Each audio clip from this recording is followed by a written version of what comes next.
Vous avez des objectifs, des rêves, des projets. Vous savez exactement ce que vous devez faire. Et pourtant, vous ne le faites pas. Ce n'est pas de la paresse. Ce n'est pas un manque de volonté. C'est quelque chose de plus insidieux. Une partie de votre propre cerveau travaille activement contre vous. Vous est-il déjà arrivé de tout faire pour échouer alors que vous vouliez réussir? De saboter une relation qui vous rendait heureux? De procrastiner sur un projet qui changerait votre vie?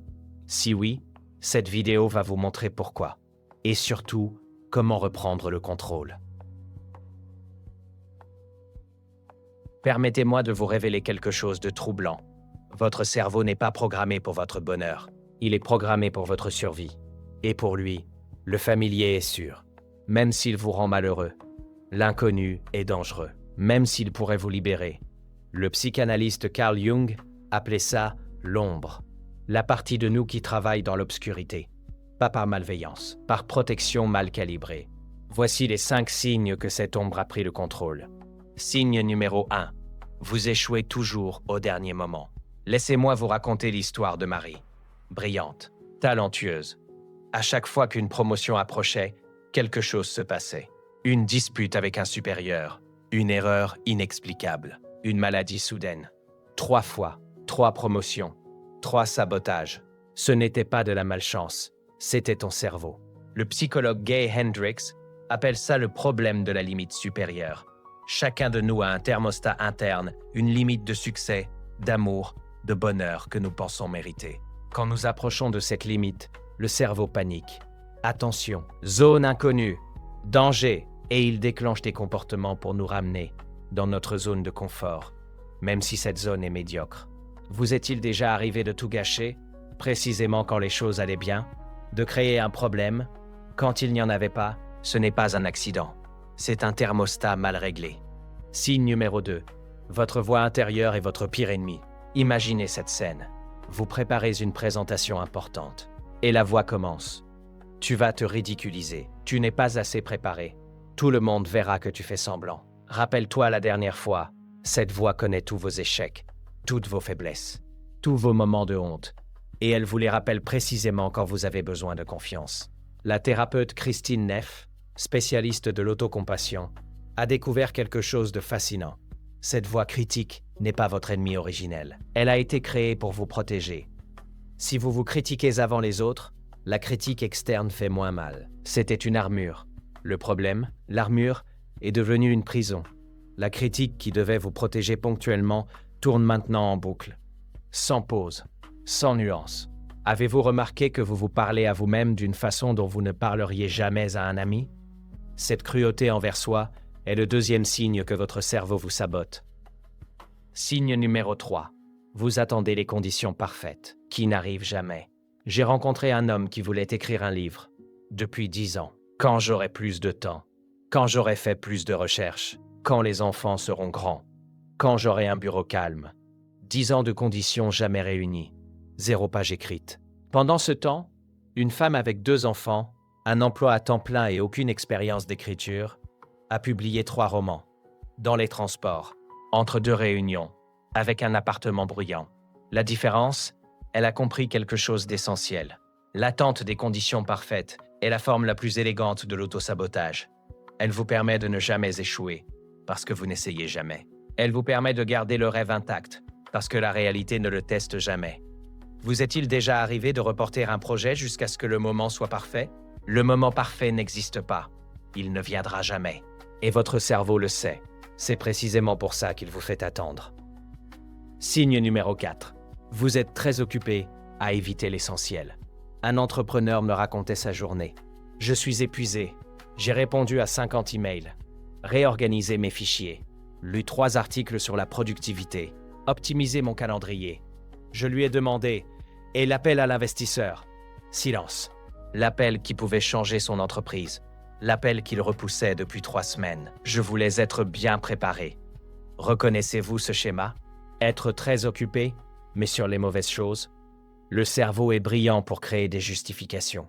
Je dois d'abord, ce n'est pas le bon moment pour. Une dernière chose avant de. La vérité, la tâche que vous évitez le plus est probablement celle qui compte le plus. Les neurosciences l'expliquent simplement. Les tâches importantes activent l'amygdale, le centre de la peur. Les petites tâches faciles libèrent de la dopamine, la récompense immédiate. Votre cerveau choisit naturellement la dopamine facile, même si ça ruine vos objectifs. Ce n'est pas de la paresse, c'est de l'évitement stratégique déguisé en productivité. Signe numéro 5. Vous ne pouvez pas accepter vos propres réussites. Une directrice marketing, 15 ans d'expérience, des campagnes primées, des clients prestigieux. À chaque compliment, la même réponse. Oh, l'équipe a fait le gros du travail. J'ai juste eu de la chance avec le timing. Ce n'était pas si difficile. En privé, elle m'a confié, je me sens toujours comme une fraudeuse, comme si un jour on allait découvrir que je ne mérite pas ma place. 15 ans de succès, et pas un seul n'avait atteint son image d'elle-même. Le syndrome de l'imposteur n'est pas de la modestie. C'est un filtre qui laisse passer toutes les critiques et bloque tous les succès. Avez-vous du mal à accepter un compliment sincère? Trouvez-vous toujours une raison pour minimiser vos accomplissements? Êtes-vous convaincu que votre vraie valeur est bien inférieure à ce que les autres perçoivent? Ce filtre est un sabotage actif. Il vous empêche de construire la confiance qui vous permettrait d'aller plus loin.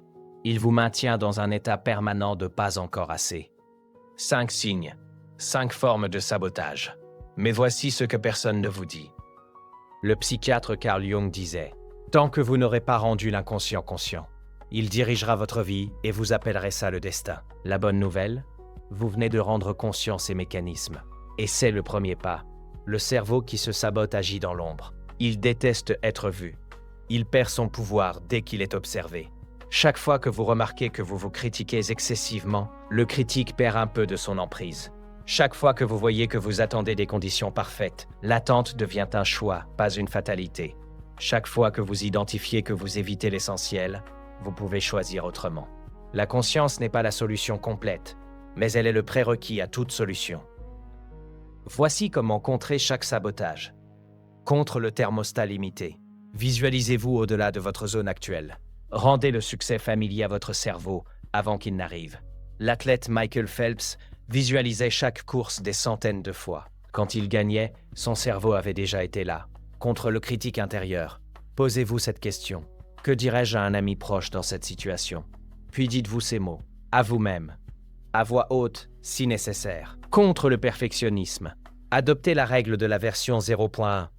Votre première version n'a pas à être bonne. Elle a juste à exister. L'amélioration vient après. Contre la procrastination productive, la règle des 2 minutes. Faites la tâche effrayante pendant 2 minutes seulement. Le plus dur est de commencer. Votre cerveau prendra le relais. Contre le rejet du succès, tenez un journal de preuves. Chaque soir, notez une chose que vous avez bien faite. Le syndrome de l'imposteur a une mémoire sélective. Créez des archives contre lui. Permettez-moi de vous confier quelque chose de plus profond. Votre cerveau ne vous sabote pas par cruauté. Il vous sabote par amour mal orienté. Quelque part dans votre histoire, peut-être l'enfance, peut-être plus tard vous avez appris que rester petit était plus sûr, que le succès attirait l'envie, le rejet ou la perte, que l'échec au moins était prévisible. Et une partie de vous a décidé « Je vais te protéger de tout ça ». Cette partie fait son travail, fidèlement, depuis des années. La guérison ne consiste pas à combattre cette partie. Elle consiste à lui montrer que vous pouvez gérer le succès maintenant, que vous êtes plus fort qu'avant, que le risque d'échouer en essayant est moins douloureux que le regret de n'avoir jamais essayé. Le saboteur ne disparaîtra pas, mais il peut changer de rôle. Au lieu de contrôler dans l'ombre, il peut t'informer à la lumière.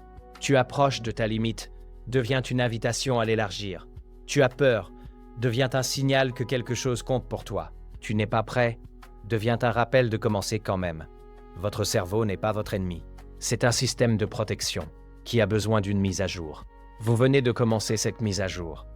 Le saboteur ne disparaîtra pas, mais il peut changer de rôle. Au lieu de contrôler dans l'ombre, il peut t'informer à la lumière. Tu approches de ta limite, devient une invitation à l'élargir. Tu as peur, devient un signal que quelque chose compte pour toi. Tu n'es pas prêt, devient un rappel de commencer quand même. Votre cerveau n'est pas votre ennemi. C'est un système de protection qui a besoin d'une mise à jour. Vous venez de commencer cette mise à jour. Maintenant, soyez honnête avec vous-même. Combien de ces 5 signes reconnaissez-vous dans votre vie? L'échec au dernier moment? Le critique intérieur impitoyable? L'attente des conditions parfaites, la procrastination productive, le rejet de vos succès. Mettez votre réponse en commentaire, non pas pour vous juger, mais pour marquer ce moment, le moment où vous avez vu ce qui était invisible. Et si vous connaissez quelqu'un qui se demande pourquoi il n'avance pas, pourquoi ses projets s'effondrent toujours, pourquoi il n'atteint jamais ce qu'il sait pouvoir atteindre, envoyez-lui cette vidéo. Parfois, nommer le saboteur est le premier pas pour le transformer en allié. Diagnostic mental. Reprenez le contrôle.